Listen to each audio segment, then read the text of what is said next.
Hello dear students, मैं अभिषेक भारद्वाज आप सभी का स्वागत करता हूं अपने यूट्यूब चैनल बायोलॉजिक पे। पिछले वीडियो में अपन ने बात की थी लैंगिक जनन के दौरान होने वाली घटनाओं, जिनके बारे में अपन ने पढ़ा था। निषेचन पूर्व युग्मक निर्माण, जिसमें नर और मादा युग्मकों का निर्माण होता है जो कि अगुणित होते हैं। युग्मक स्थानांतरण, जिसमें जल द्वारा, वायु द्वारा, कीटों द्वारा या अन्य किसी साधन के द्वारा मेल गैमीट को फीमेल गैमीट तक पहुंचाया जाता है ताकि वो संलयित होकर यानी कि सिनगेमी की प्रोसेस कंप्लीट करके फर्टिलाइजेशन कर सकें।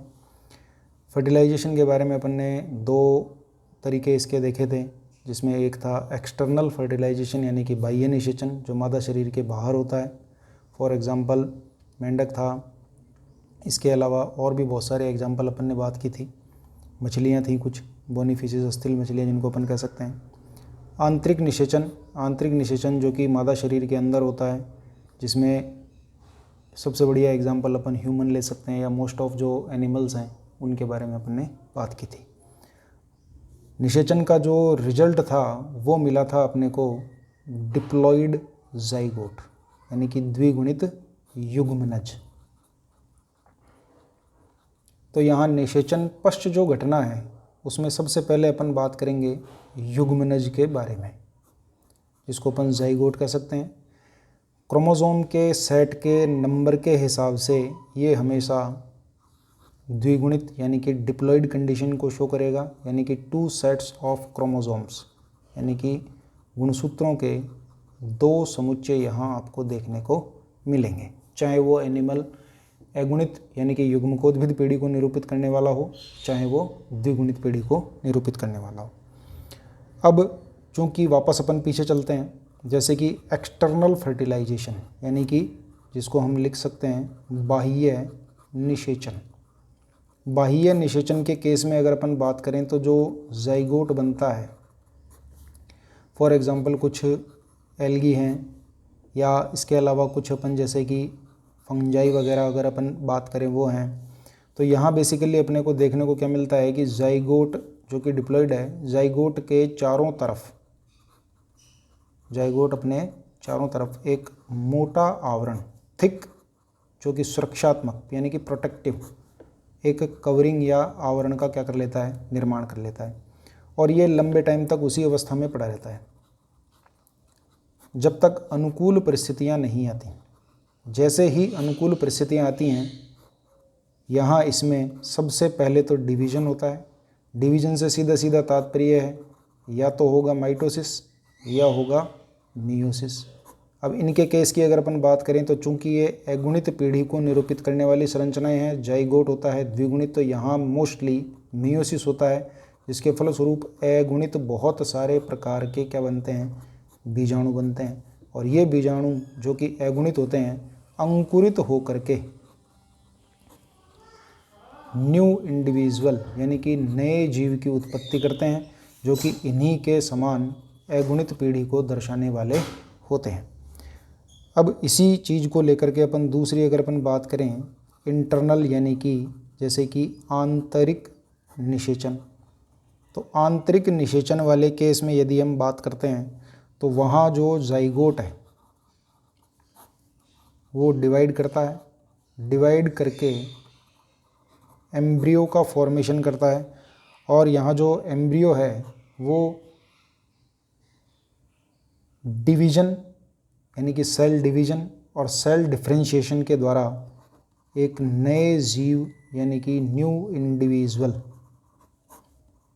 यहाँ आप लिख सकते हैं नए जीव की क्या करता है, उत्पत्ति करता है। तो बेसिकली यहाँ जो मेन ध्यान देने की जो बात है वो ये है कि युग्मनज जो है वो आगे जा कर के सेल डिवीज़न करेगा, सेल्स में डिफरेंशिएशन होंगे, तो वो ही आगे जा कर के प्रोसेस के द्वारा नए जीव की उत्पत्ति करेगा। तो यहाँ जो दूसरी घटना घटित होती है, यहाँ भी आपने देखा कि कुछ बीजाणु बनते हैं, यहाँ आपने देखा कुछ एम्ब्रियो बनता है। तो जो निम्न श्रेणी के जीव हैं उनमें तो इस तरह की प्रोसेस बीजाणुओं के द्वारा नए जीव की उत्पत्ति कर दी जाती है, नए थैलस का निर्माण कर दिया जाता है। लेकिन यहाँ यदि अपन देखें जो उच्च श्रेणी के जीव हैं या जो ज़्यादातर जो एनिमल्स हैं यानी कि जो जंतु हैं, उनमें जाइगोट से एम्ब्रियो का डेवलपमेंट होता है। तो यहाँ अपन लिखते हैं जाइगोट से एम्ब्रियो यानी कि भ्रूण का निर्माण। तो जाइगोट से एम्ब्रियो के निर्माण की जो प्रोसेस है उसको कहा जाता है एम्ब्रियोजेनेसिस। एम्ब्रियोजेनेसिस, हिंदी में आप इसको लिख सकते हैं भ्रूणोद्भव। क्या कहेंगे इसको अपन? भ्रूणोद्भव। तो यहाँ यदि अपन देखें तो जो एम्ब्रियोजेनेसिस की जो प्रोसेस है, यानी कि जो जिसे अपन कह सकते हैं कि जाइगोट के द्वारा या युग्मनज के द्वारा भ्रूण के निर्माण की प्रक्रिया, जिसको अपन यहाँ एम्ब्रियोजेनेसिस कह रहे हैं। तो एम्ब्रियोजेनेसिस के बारे में अगर अपन डिटेल से बात करें तो कुछ इस प्रकार की 2-3 चीज़ें जो अपने सामने निकल कर के आती हैं वो ये कि जो एनिमल्स हैं उनको 2 श्रेणियों में बांटा गया है। कितनी श्रेणियों में बांटा गया है? 2 श्रेणियों में। किसके आधार पर? उत्पन्न होने वाली संतति के प्रकार के आधार पर। जैसे कि कुछ तो होते हैं अंडज और कुछ होते हैं जरायुज। इनको आप इंग्लिश में भी याद रखें, ओविपेरस, और ये होते हैं वीवीपेरस। अंडज अंडे देने वाले, वीवीपेरस अपने समान सीधे नई संतति उत्पन्न करने वाले, यानी कि जिसे लोकल लैंग्वेज में या बोलचाल की भाषा में अपन बच्चे, अपने समान बच्चे उत्पन्न करने वाले जीव भी कह सकते हैं। तो यहीं यदि अपन सबसे पहले अंडज की अगर अपन बात करें तो कुछ जीव ऐसे हैं जो या तो निषेचित अंडे देते हैं या अनिषेचित अंडे देते हैं। अगर अनिषेचित अंडे देते हैं तो यहाँ पर निषेचन की प्रक्रिया जो होगी वो कैसी होगी? बाह्य निषेचन। बाह्य निषेचन होगा तो युग्मनज का निर्माण भी बाहर ही होगा और ज़्यादातर कहाँ होगा? जल में होगा, क्योंकि बाह्य निषेचन के लिए जो मूल माध्यम है वो क्या होता है? जल होता है। और वहीं ये आगे जा कर के अपने चारों तरफ मोटी भित्ति वगैरह का निर्माण कर लेंगे और अर्धसूत्री विभाजन के द्वारा, यहाँ लिख देता हूँ मैं, अर्धसूत्री विभाजन के प्रोसेस के द्वारा ये पुनः अगुणित बीजाणुओं का क्या करेंगे? निर्माण करेंगे। तो ऐसी स्थिति में यदि अपन यहाँ देखें तो निषेचित अंडे दें या अनिषेचित अंडे दें, अनिषेचित अंडों में निषेचन बाह्य होगा, और अगर निषेचित अंडे दे रहे हैं यानी कि निषेचन अंदर हो चुका है मादा के शरीर में, तो ऐसी स्थिति में जो अंडे हैं उनके चारों ओर कैल्शियम कार्बोनेट, या जिससे आप सीधा सीधा लिख सकते हैं कैल्सीकृत, एक क्या पाया जाएगा? आवरण पाया जाएगा। जैसे कि आप देख सकते हैं पक्षियों में, और दूसरा जो एग्जाम्पल है अपन यहाँ लिख सकते हैं सरीसृपों में। तो रेप्टाइल्स और जो एवीज यानी कि जो बर्ड्स हैं उनमें ऐसी स्थिति देखने को मिलती है जहाँ उस कैल्सीकृत आवरण के भीतर ही जो युग्मनज है वो डेवलप होता है भ्रूण में, और भ्रूण आगे जा कर के एक नए जीव की उत्पत्ति करता है, जहाँ ये नया जीव एक प्रोसेस होती है जिसको कहा जाता है हैचिंग, यानी कि इस खोल को तोड़ना, यानी कि जो अंडे का जो एक कैल्सीकृत आवरण है इसको तोड़ करके हैचिंग के थ्रू कहाँ आ जाता है? बाहर आ जाता है।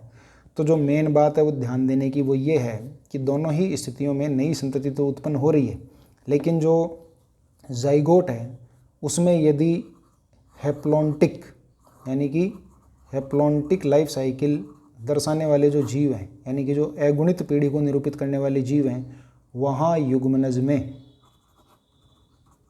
कौन सा विभाजन होगा? अर्धसूत्री। जबकि द्विगुणित पीढ़ी को यानी कि बीजाणुद्भिद पीढ़ी को निरूपित करने वाले जो जीव हैं वहाँ युग्मनज में हमेशा कौन सा विभाजन होगा? समसूत्री। तो यहाँ 2 चीज़ें घटित होती हैं, एक तो होता है कोशिका विभाजन और साथ में घटित होता है कोशिका में विभेदीकरण। तो विभाजन के थ्रू नंबर ऑफ सेल्स यानी कि जो कोशिकाओं की संख्या है उनमें वृद्धि होती है, यानी कि वो उनकी संख्या में वृद्धि होती है, और कोशिका विभेदीकरण के द्वारा अलग अलग कोशिकाओं के समूह बनते हैं जो आगे जा कर के ऊतक बनाते हैं, ऊतकों से अंग बनते हैं और अंग से पूरा का पूरा ऑर्गन सिस्टम तैयार होता है, जिसके द्वारा एक कंप्लीट बॉडी या जिसे अपन कह सकते हैं एक कंप्लीट इंडिविजुअल यानी कि एक नए जीव की क्या होती है? उत्पत्ति होती है। तो ये अगर यहाँ अपन देखें तो ये जो चीज़ है वो मेन बात ये है कि यहाँ डिवाइडेशन के थ्रू यानी कि सेल डिवीज़न और सेल डिफ्रेंशिएशन के थ्रू नए जीव की क्या होती है? यहाँ पर उत्पत्ति होती है। इसी तरह से यदि अपन प्लांट्स यहाँ अपन बात करेंगे एंजियोस्पर्म्स की, यानी कि जो आवृत बीजी जो पौधे हैं, एंजियोस्पर्म्स हैं, यानी कि जो पुष्पीय पादप जिन्हें अपन कह सकते हैं, उनकी यदि अपन बात करें तो यहाँ निषेचन की जो प्रोसेस है वो कंप्लीट होती है किसमें, बीजांड में। यानी कि ये जो स्ट्रक्चर है इस प्रकार से यहाँ निषेचन की कंप्लीट होती है प्रोसेस, और ये बनता है इसमें जाइगोट, जो कि कैसा होता है, द्विगुणित। अब यहाँ बीजांड में निषेचन की प्रक्रिया के फलस्वरूप जाइगोट बना। ये जाइगोट वही सेल डिवीज़न और डिफ्रेंशिएशन की प्रोसेस के द्वारा आगे जा कर के बनाएगा एम्ब्रियो। एम्ब्रियो भी कैसा होगा, द्विगुणित होगा, क्योंकि यहाँ होने वाले सभी जो डिवीज़न है, चूँकि एंजियोस्पर्म जो प्लांट्स हैं वो द्विगुणित पीढ़ी को निरूपित करते हैं, तो यहाँ द्विगुणित पीढ़ी में हमेशा विभाजन कौन सा होगा, समसूत्री विभाजन होगा। अब ये जो एम्ब्रियो बना तो ओव्यूल विथ डेवलप्ड एम्ब्रियो ये कंप्लीट होकर के बना देते हैं सीड। ये क्या बना देते हैं, सीड। अब अपने को पता है कि ओव्यूल जो है वो इस प्रकार से, पीछे अपन ने डायग्राम में पढ़ा था, ये इस प्रकार से ओवेरी यानी कि अंडाशय में होता है। तो जो अंडाशय जब सीड तैयार हो जाता है, यानी कि अब ये जो कंडीशन है, जाइगोट जो है वो अब एम्ब्रियो में कन्वर्ट हो चुका है, तो ओव्यूल प्लस एम्ब्रियो या डेवलप्ड एम्ब्रियो वो कहलाता है सीड। अब चूंकि सीड किसके अंदर, ओवरी के अंदर, तो जो ओवरी है ये आगे जा कर के कन्वर्ट हो जाती है किसमें, फ्रूट में, जहाँ ओवरी की जो थिक वॉल है वो कहलाती है फ्रूट वॉल, जिसको आप एक पर्टिकुलर नाम दे सकते हैं पेरिकार्प, यानी कि फलवित्ती, या जिसे अपन कह सकते हैं पेरिकार्प, मीजोकार्प, एंडोकार्प। ये 3-4 अलग अलग डिवाइडेशन होता है, अलग अलग फ्रूट में अलग अलग प्रोसेस है इसकी, जिसके बारे में अपन डिटेल में बात करेंगे। तो मूल जो बात है वो ये कि यहाँ अगर अपन देखें तो जो मटर का जो पौधा है या जो मटर का जो फल है वो इस तरह से फली आपने देखी होगी सबने, उसमें इस प्रकार से ये लगे हुए रहते हैं सीड। तो ये जो हैं वो सीड हैं, ये कंप्लीट जो फली है ये फ्रूट है। तो ये जो कवरिंग होती है इसकी, ये एक प्रकार से क्या हो गई, पेरिकार्प। तो यहाँ जो मूल चीज़ निकल करके अपने सामने आती है वो ये कि निषेचन से पहले युग्मक निर्माण होता है, युग्मकों का स्थानांतरण होता है, जिसके फलस्वरूप निषेचन होता है। निषेचन यदि मादा शरीर के बाहर होता है तो बाह्य निषेचन, अंदर होता है तो आंतरिक निषेचन, और निषेचन का जो परिणाम है वो सदैव हमेशा जाइगोट होगा, युग्मनज होगा, और वो हमेशा कैसा होगा, द्विगुणित, यानी कि 2 सेट क्रोमोसोम के इसमें पाए जाएंगे। अब जो मेन बात है वो ये है कि जाइगोट से आगे जा कर के एम्ब्रियोजेनेसिस यानी कि भ्रूणोद्भव की प्रक्रिया संपन्न होती है, जो कि डिपेंड करती है उस मूल जीव की गुणिता, यानी कि उसमें गुणसूत्रों की संख्या के आधार पे। यदि वो जीव खुद हैप्लॉइड या हैप्लॉन्टिक लाइफ साइकिल शो करता है, यानी कि खुद वो युग्मकोद्भिद पीढ़ी को शो करता है, तो जाइगोट में पहले अर्धसूत्री विभाजन होगा, जिसके फलस्वरूप विभिन्न प्रकार के यहाँ पर, जैसा कि अपन ने पढ़ा था, बीजाणु बनेंगे, और ये बीजाणु अंकुरित होकर के पुनः अगुणित ही नए जीव का निर्माण करेंगे।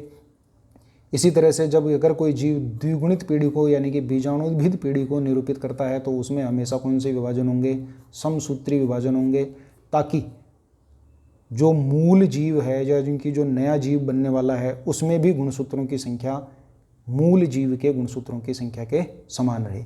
तो यहाँ से जो एक क्वेश्चन ऑब्जेक्टिव टाइप का जो निकल करके सामने आता है, और अपने NCERT में भी एक लाइन लिखी हुई है, जाइगोट यानी कि युग्मनज इज़ द वाइटल लिंक, यानी कि एक प्रकार का जैविक कड़ी है, ये जीवित कड़ी है बिटवीन 2 जनरेशंस, यानी कि जाइगोट 2 पीढ़ियों के बीच की जैविक कड़ी है, जो कि सीधे सीधे दोनों पीढ़ियों को निरूपित करती है, जैसे कि मूल पादप और बनने वाला नया जीव। इसी के द्वारा निर्धारित किया जाता है कि बनने वाले नए जीव में कितने गुणसूत्र होंगे, अगुणित होगा या द्विगुणित होगा, और वो डिपेंड करता है उस युग्मनज में होने वाले विभाजन के आधार पर। अगर अर्धसूत्री होगा तो अगुणित, और समसूत्री होगा तो द्विगुणित। तो इसके साथ अपना ये जो पहला चैप्टर है वो यहाँ कंप्लीट होता है। इस चैप्टर से रिलेटेड कुछ ऑब्जेक्टिव क्वेश्चंस हैं, और इसके अलावा जो आपके होमवर्क के लिए जो मैं आपको क्वेश्चन वगैरह या बोर्ड एग्ज़ाम के पॉइंट ऑफ व्यू से जो क्वेश्चंस हैं वो आपको मेरे टेलीग्राम चैनल पर, जिसका नाम भी है बायोलॉजी इन हिंदी बाय अभिषेक भारद्वाज, वहाँ मिल जाएंगे। और ये जो नोट्स वगैरह जो वीडियो के दौरान ये जो पूरा सिस्टम तैयार होता है, इसके फ़ोटोग्राफ्स भी आपको मेरे टेलीग्राम चैनल पर मिल जाएंगे। टेलीग्राम चैनल को ज्वाइन करने के लिए जो लिंक है वो मैं आपको वीडियो के डिस्क्रिप्शन बॉक्स में डाल दूँगा, वहाँ से आप उसको कॉपी करके लिंक कर लें और ज्वाइन कर लें। Thank you.